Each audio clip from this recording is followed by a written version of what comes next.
Las puertas se abrieron de golpe. Los empujaron hacia adentro sin explicaciones. El olor fue lo primero que golpeó sus sentidos. Un olor espeso, dulzón, irrespirable. Había cuerpos en el suelo, torres de vigilancia con ametralladoras apuntando, perros ladrando con furia, y del cielo caía ceniza gris. No era polvo, era lo que quedaba de personas. Así describió una sobreviviente sus primeros minutos en Auschwitz. Dijo que sintió que había cruzado la frontera hacia el infierno y que en ese lugar la lógica humana dejaba de existir.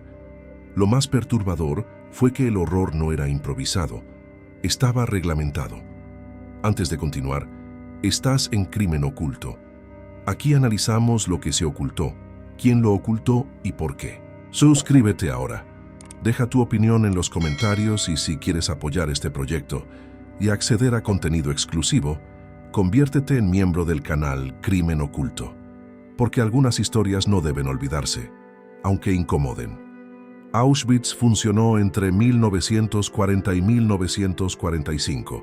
Se convirtió en el símbolo máximo del exterminio industrializado del siglo XX. Pero más allá de las cámaras de gas, existía otra maquinaria menos visible y constante: el sistema de castigos. Las SS gobernaban el campo como si fuera un universo autónomo. La disciplina era absoluta. No había margen para el error.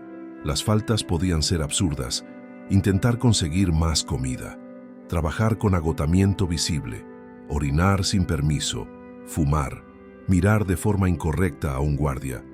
Incluso intentar suicidarse estaba prohibido. El cuerpo del prisionero ya no le pertenecía. Las sanciones comenzaban con medidas aparentemente menores: la prohibición de escribir cartas o recibir correspondencia. Pero en un lugar donde el contacto con el exterior era lo único que mantenía viva la esperanza, esa privación era devastadora. A partir de allí, la violencia escalaba. Uno de los castigos frecuentes obligaba a los prisioneros a ponerse en cuclillas, con los brazos extendidos sosteniendo un objeto pesado. Debían permanecer así durante horas. Si bajaban los brazos, eran golpeados. Otras veces, todo un barracón era castigado por la supuesta falta de uno solo.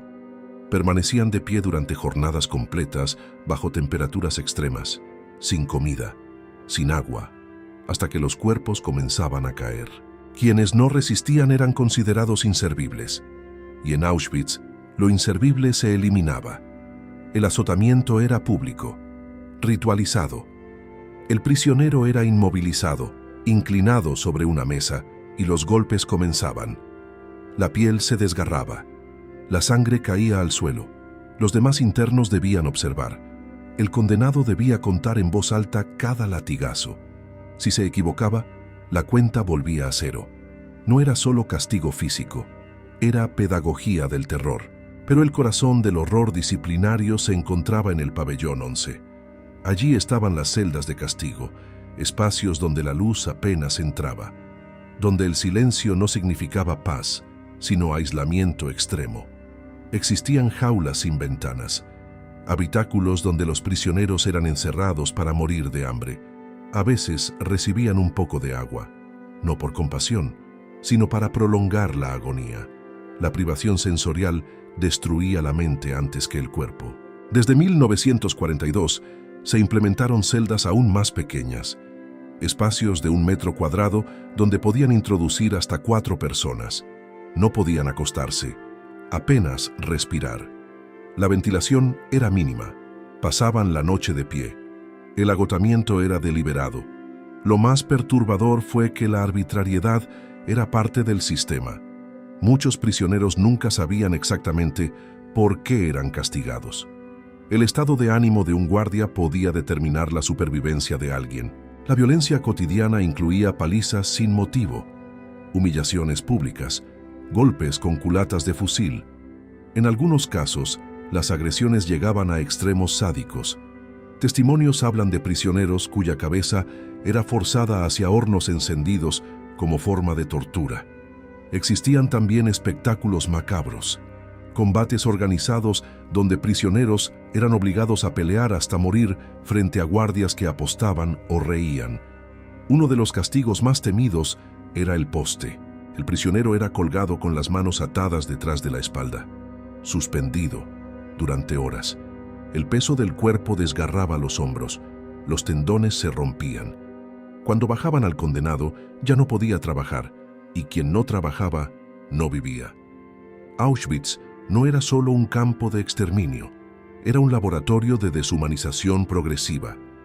¿Qué se ocultó? Se ocultó que el sistema de castigos no era improvisado ni producto de excesos individuales. Formaba parte de la estructura disciplinaria diseñada para quebrar voluntades. Se ocultó que el sufrimiento físico era tan sistemático como el exterminio masivo. ¿Quién lo ocultó? Primero, los propios perpetradores que destruyeron documentos antes de la liberación.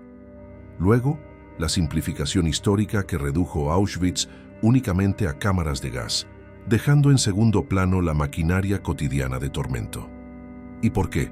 Porque el exterminio industrial impacta por su escala. Pero la tortura diaria revela algo más inquietante: la normalización del sadismo como herramienta administrativa. El campo fue liberado en enero de 1945. Los soldados soviéticos encontraron a miles de prisioneros exhaustos. Encontraron almacenes llenos de pertenencias confiscadas y encontraron evidencias de un sistema cuyo objetivo era convertir personas en números.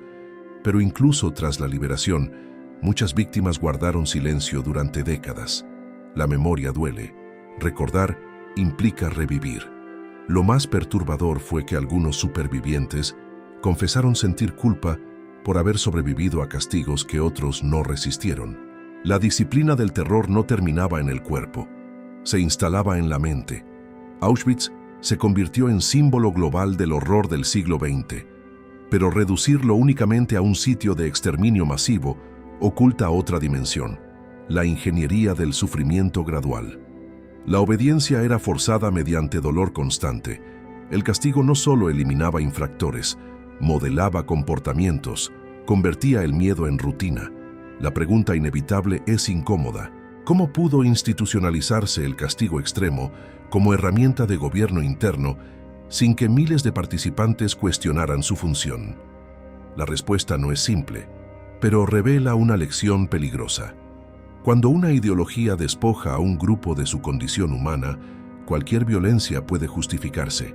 Auschwitz fue el clímax de la locura del Tercer Reich, pero también fue advertencia histórica, porque los sistemas de terror no comienzan con cámaras de gas, comienzan con reglas deshumanizantes, con pequeñas arbitrariedades normalizadas, con castigos aceptados como necesarios, y cuando la disciplina se impone sobre la dignidad, el abismo ya está cerca. En Crimen Oculto, no contamos estas historias para alimentar morbo. Las contamos porque el silencio favorece la repetición. Ahora quiero leerte. ¿Cuál de estos castigos revela mejor la intención real del sistema? ¿El azotamiento público? ¿Las celdas de hambre?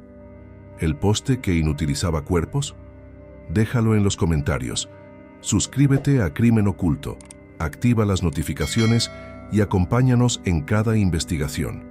Y si deseas apoyar este proyecto y acceder a contenido exclusivo donde analizamos documentos históricos y testimonios con mayor profundidad, conviértete en miembro del canal Crimen Oculto, porque algunas historias fueron diseñadas para destruir memoria. Aquí las recuperamos. Nos vemos en el próximo episodio de Crimen Oculto.